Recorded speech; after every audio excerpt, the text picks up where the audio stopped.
Nowhere is the fall of the West more obvious than in Britain, the country with the most surveillance cameras in the world, where wages are stagnant, public services and infrastructure are failing, and the whole country seems to be on the verge of a huge crisis right now. There are continual protests everywhere, crime is becoming rampant, immigration is taking over, and now the government is even trying to restrict the internet. But as everything crumbles around the country, the government focuses more and more on increasing its control of the people in whatever way it can, solely because it knows it's losing power. People are getting sick of both Labour and the Conservatives. It's two sides of the exact same coin, and public anger is reaching a breaking point. So the government's doing everything they can to control the situation. So instead of addressing the root issues of all of these problems, they're passing acts like the Online Safety Bill. And when people question its effectiveness or whether they really want to hand over their ID to some random company, the government tries to silence them. Not just by censoring any online criticism and forcing you to put your ID to access much of the internet, but even just listen to what the UK's Technology Secretary says to its critics. Be in no doubt at all.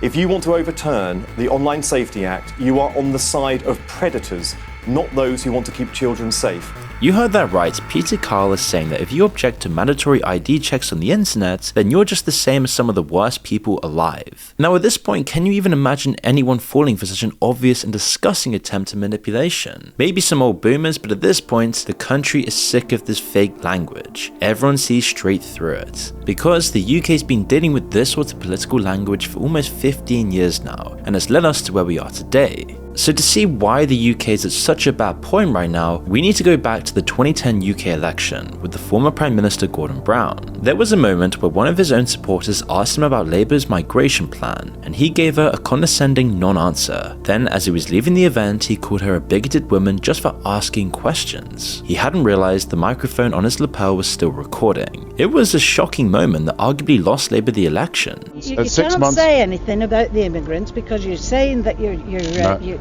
but all these Eastern Europeans what are coming in, where are they flocking from? Million. It's a disaster. Well, just okay.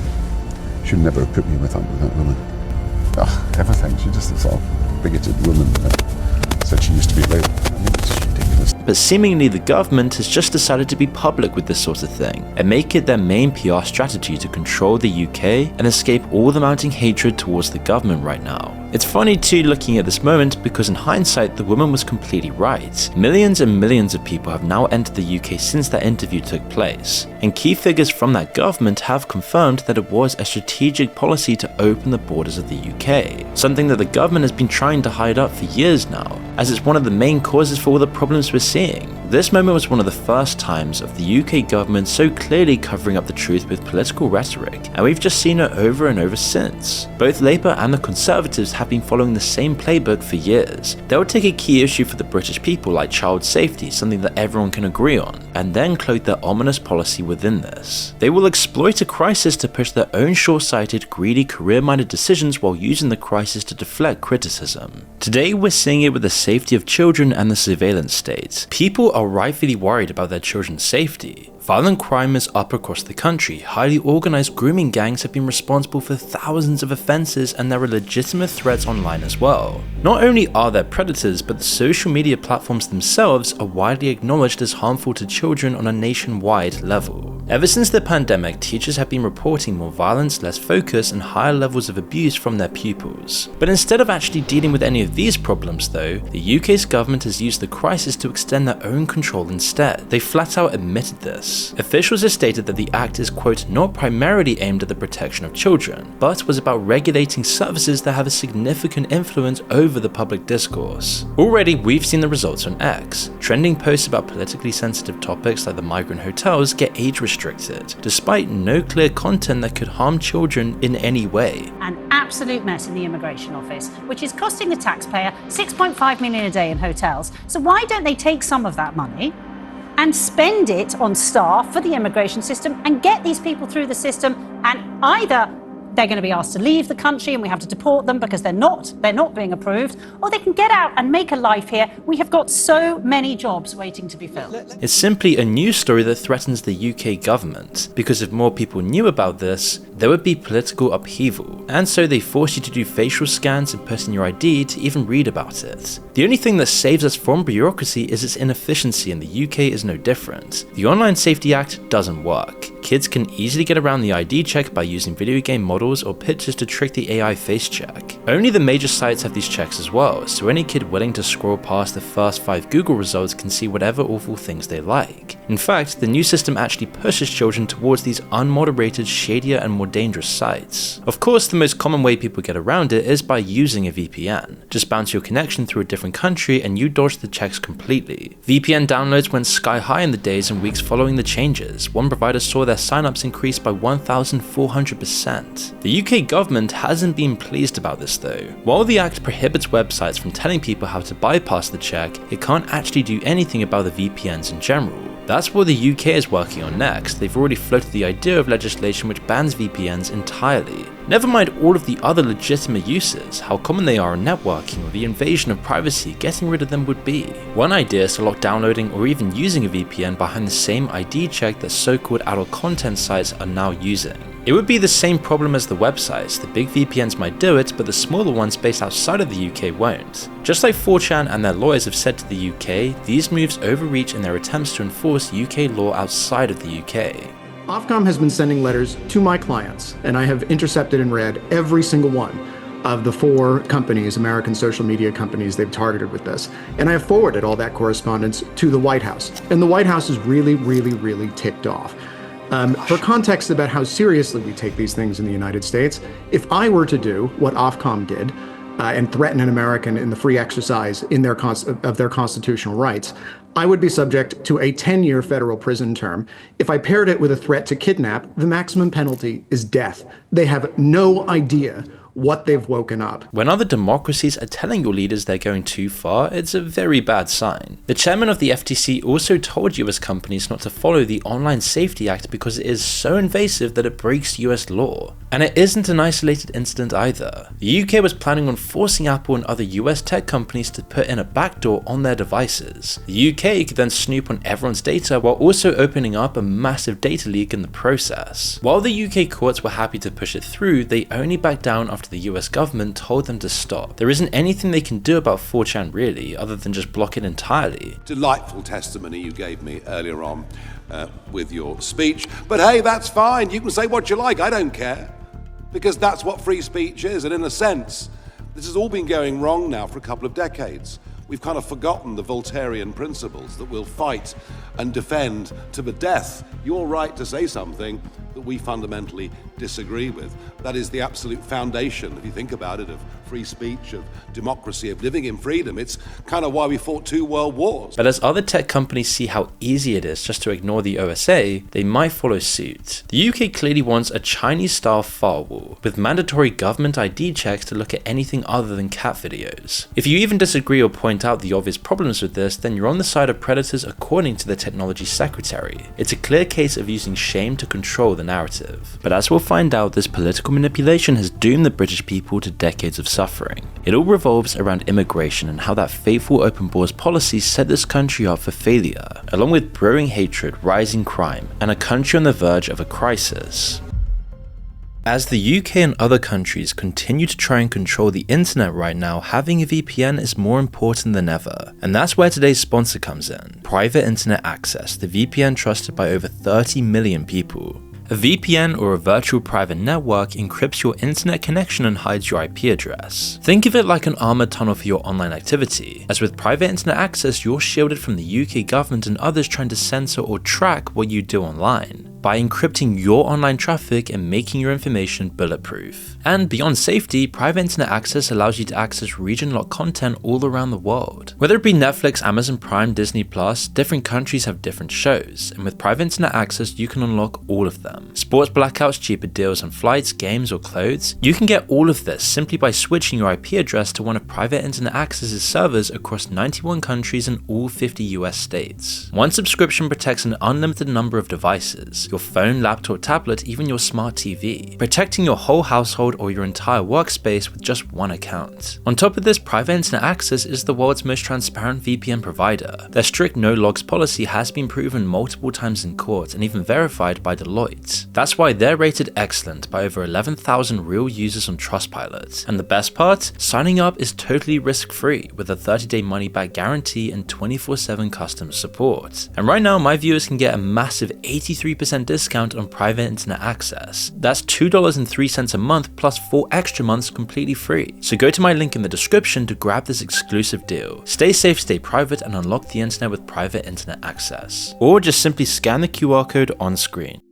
In 1997, when Blair came to power in the UK, net migration into the country was sitting at about 48,000 people. His government then changed all of that within just 1 year, and the government open border policy pushed that figure up by 100,000 alone. This was just the new normal, and for the next few years, migration into the country grew more and more. By 2007, the year that Blair left office, the figure had risen to 273,000 people every single year. Today, it's at an all-time high. Other than a small dip in the pandemic, hundreds of thousands more people have immigrated to the UK compared to leaving. In the year ending June 2023, that number was over 900,000 people. That's with the UK being one of the top countries having millionaires leaving the country completely. All the rich people are leaving. This country has lost more millionaires than any other country except China. Now, if you compare the populations, that tells you 3%. Something. Right.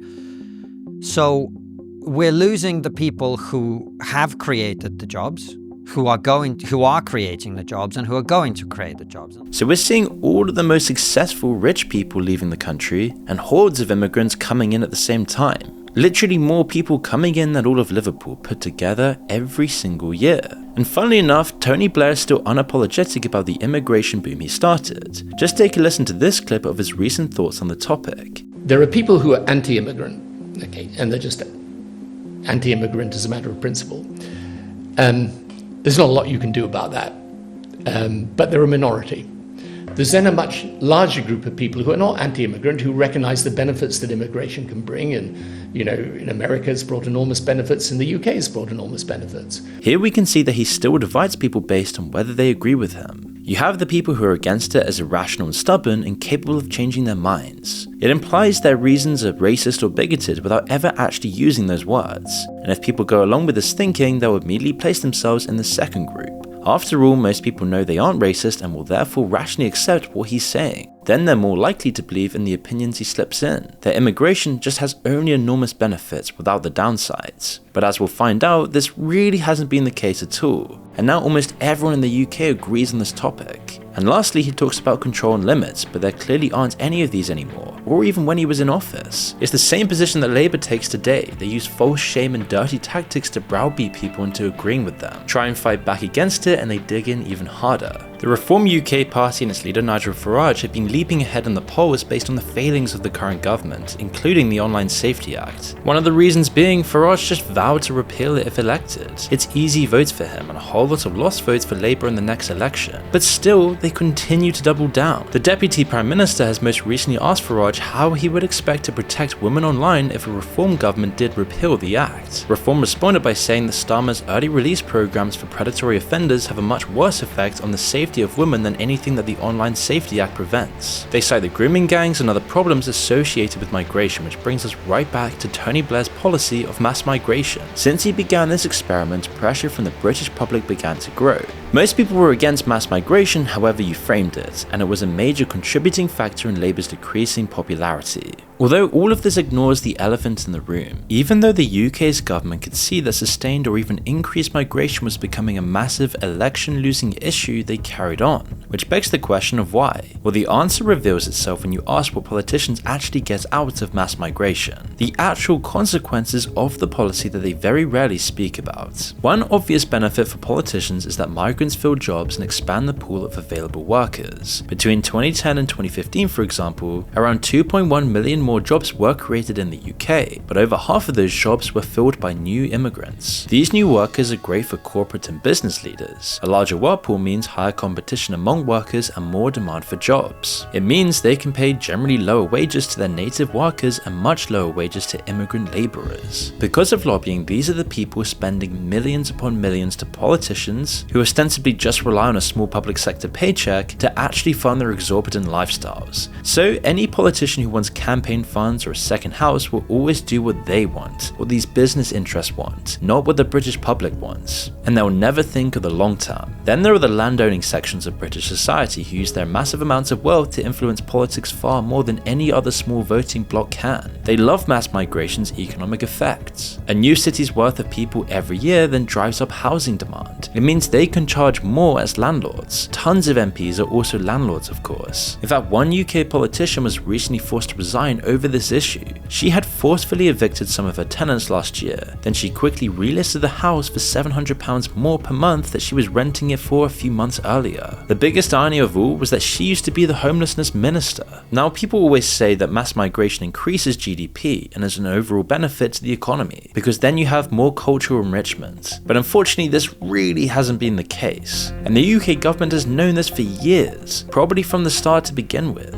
In 2008, the House of Lords said this in their review into the economic impacts of migration. Quote, "It concludes that the economic consequences of large-scale immigration are mostly minor, negative or transient, that the interests of more vulnerable sections of the domestic population may well be damaged, and that any economic benefits are unlikely to bear comparison with its substantial impact on population growth," which means that they knew this for years that immigration had no real benefit on the economy overall. A later calculation by the government saw that a 250,000 increase in immigrants every year would increase GDP by 0.5%. However, it would also increase the population by 0.4%, so the actual benefits to British people wouldn't ever be noticed. However, the negative effects everybody would feel would be massive. So then why do it? Well, a larger economy looks good on paper. It lets the politicians go to the debates with ammo on what used to be the biggest issue, the strength of the economy. Of course, after so many years of so many new immigrants coming in and the culture completely changing in the country and the issue just getting too hard to ignore, it's become the heart of the debate in the UK. While Labour tried to cover up the mass migration by shaming their critics, demonising the British public for even questioning these policies, Cameron and all the Conservatives that came after him tried to exploit the anger instead, while still actually changing nothing, and even worsening the crisis into disaster levels, all to gain quick lobbyist money for companies selling out the country. 10 years ago in 2015, the illegal immigration problem went to new levels.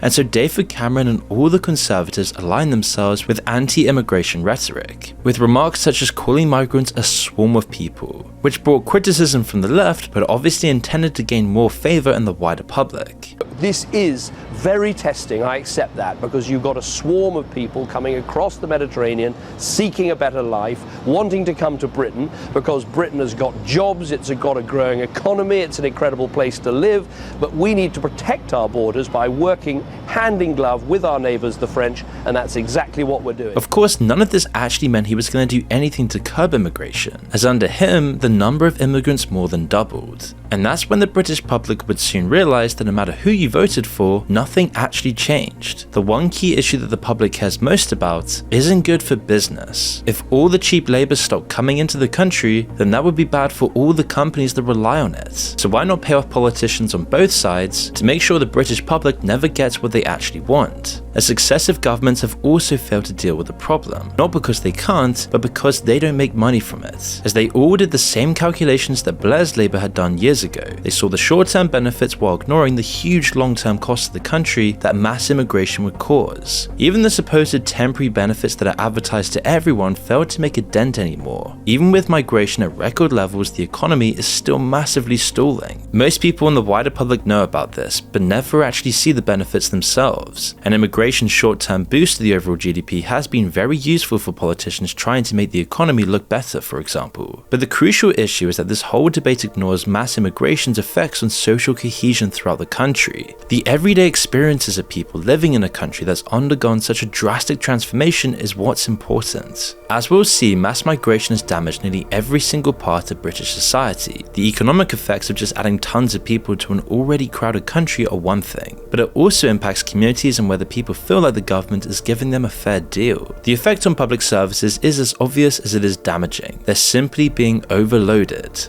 Since 2010, 7 million of the country's new residents have signed up to the GP. That's 7 million more people waiting in doctors' offices, taking appointments and filling up the system. Suddenly the UK's proudest institution, the NHS, was completely swamped with new people, making it far more inefficient, as the growth in doctors and healthcare professionals to deal with this influx hasn't kept up. In fact, the amount of practicing GPs in the UK has actually fallen since 2017. Because why would anyone even want to be a doctor for the NHS? As they see millions and millions of people coming into the country and getting free healthcare and public services, which means they're constantly overworked without ever actually getting paid, as the strain on public finances means that, like nearly everyone else, their pay hasn't risen to match the increased cost of living. Anyone looking to become a doctor has to face down decades of relatively low paid work and mountains of student debt and terrible stressful hours, simply because of the strain caused by immigration in the first place. Then the lack of incentives only makes the problem worse. It's a vicious spiral. For regular people, this means longer waits for critical healthcare, more cancelled and delayed surgeries, and more mistakes made by tired, overworked doctors. Now you have to wait months for an appointment by some overworked guy who doesn't even care about his job anymore. The whole system slows down and works less efficiently, and now the thing that made the British proud is just hated on by everyone today. And no matter how much money's chucked at it, it just doesn't fix the problem. Between 2023 and 2024, the NHS spent around £3 billion on agency staff. Often these agencies will exploit the fact that they're directly needed, charging thousands of pounds per outside nurse for just one shift of work, which is just a symptom of how these predatory institutions and companies made the immigration problem a lot worse. They actually want more immigrants to come into the country, because when tax-paying institutions are strained, they can charge as much as they can and the government will pay to fix the problem. Anything but to deal with the core root issue at hand. I mean, just look at housing. One massive reason we identified earlier for the mass migration campaign was the benefit to landlords and property owners. Adding hundreds of thousands of people every year massively increases the demand for housing. With rents and property prices rising based on the demand for housing, it's no surprise that the landowning elites want more people in the country. Their property holdings in London and Birmingham will only gain value because of it, even at the detriment of the entire country. The end result are these massive neighborhoods of people, most of whom recently moved to the country barely scraping by.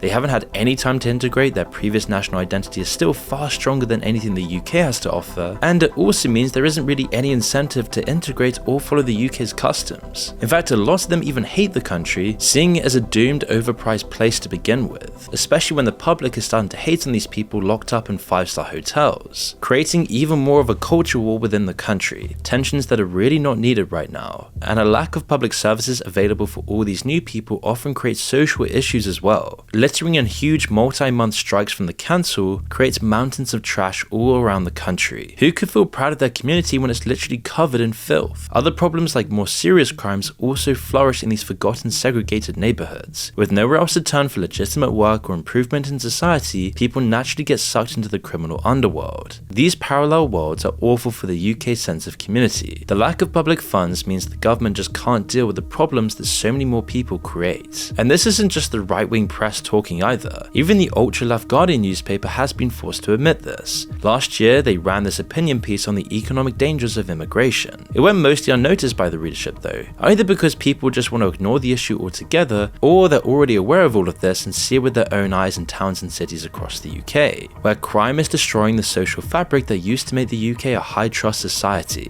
So instead, the rich people who would read this stuff anyway are moving to places like the Cotswolds to get away from all of this. And that's not to say there should never be asylum seekers or people trying to immigrate into the country at all, but at the current rate, it's just not possible and isn't working. All it's doing is straining a country in economic decline. So how can it possibly continue when recent stats show that the UK saw a record of 111,000 applications for asylum last year? Even though the system is full to bursting, the UK is accepting more applications anyway, meaning the result is a government which has decided to put them up in hotels instead. It's a massive symbolic issue. Regular people can't afford rent, meanwhile people from other countries are put up in 4-star hotels at the taxpayer's expense. Meanwhile, they're often working anyway. If you've ever made an order through Uber or Deliveroo, you might have noticed the name of the driver didn't match who actually showed up, as it might well have been because of account sharing and the shadow economy that's growing in the UK. And the tech companies want this because it's cheaper labor for them, as they get paid either way, which is inadvertently encouraging a system where one person can legally make an account then rent it out to people who aren't allowed to work. And the evidence is right there to see. One MP who visited a migrant hotel found dozens of delivery bikes lying lying around outside. These are the same bikes which race through the streets and pavements of London, ignoring red lights and knocking over pensioners. It's a situation where the rich make the profit, the immigrants get exploited for cheap labour, and living in London is somehow made slightly worse, but at least you can get a kebab delivered to your door. This is the real way in which the UK is becoming more divided because of immigration, as these small problems build up over time and create more and more resentment. Especially because people have watched the government lie about immigration for years. For decades they used their votes to end it, but neither party actually listened. And now Nigel Farage of all people is the favourite to succeed Keir Starmer as Prime Minister. It hasn't just changed how people vote though. The protests last year are clear examples, and we've seen similar protests happening this year as well. But instead of tackling the underlying problems, the government has focused on dealing with the symptoms, as they've lost control of the system. The UK made a big show of handing out lengthy prison sentences to protesters and rioters last year, often multiple years for a social media post. People who committed crimes should be punished, but these sentences, the efficiency with which they were handed out, and the scale of the arrest was staggering. With express judges, visits to the home for tweets, it felt like the government was sending a harsh message, especially when other crimes go unpunished every single day. Petty crimes like shoplifting are just completely ignored by both shop staff and the police now, and it isn't uncommon to see security seals and stickers on steaks, laundry tablets and other goods in London. Phone snatching has been rising for years as well. Most people don't even bother to report it nowadays, as you'll never get it back and you'll never see justice. It's literally a meme for getting your phone snatched and being stabbed in London these days. And yet even with all of this, the government has begun carpeting the pavements in London with patronising signs instead. If a street has enough phone snatchings that you need warning signs, maybe you could try and station a police officer there and arrest the criminals instead.